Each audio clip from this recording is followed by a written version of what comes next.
A popular local theater show has just been banned by Singapore authorities, and it's sparking heated debate over censorship, drug policy, and the role of the arts. Wild Rice's planned performance of Homepar was suddenly blocked just days before staging. Why?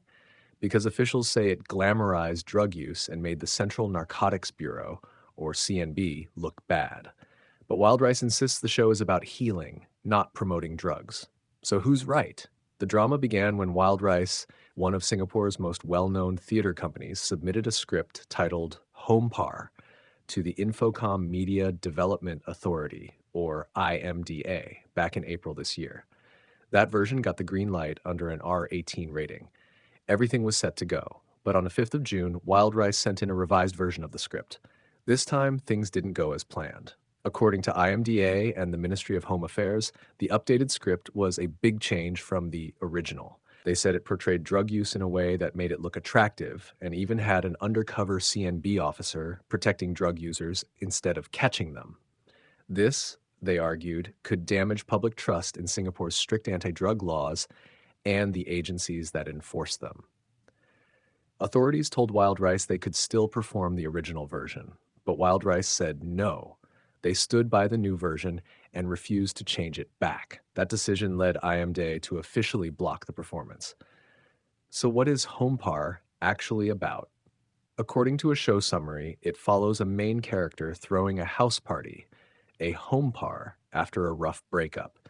The event is a nod to the gay clubbing scene and explores deep issues like gender identity and personal recovery.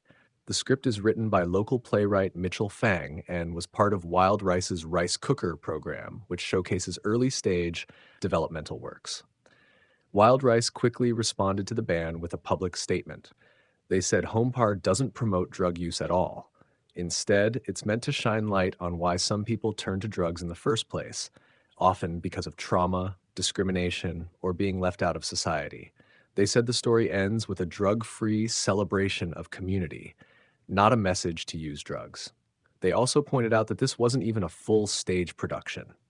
It was just a small script reading session with 60 audience members per show, not a full-blown performance.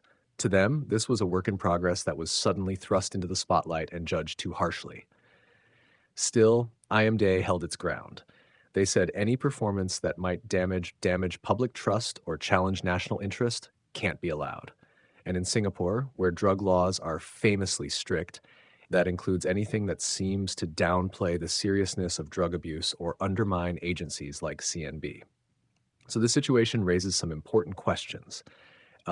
Should artists be allowed to explore difficult topics even if they challenge government policies?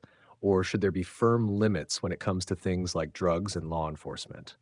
Let us know what you think in the comments. Is this a case of necessary regulation, or is it censorship in disguise? If you find this interesting, don't forget to like, share, and subscribe to our channel, 2230.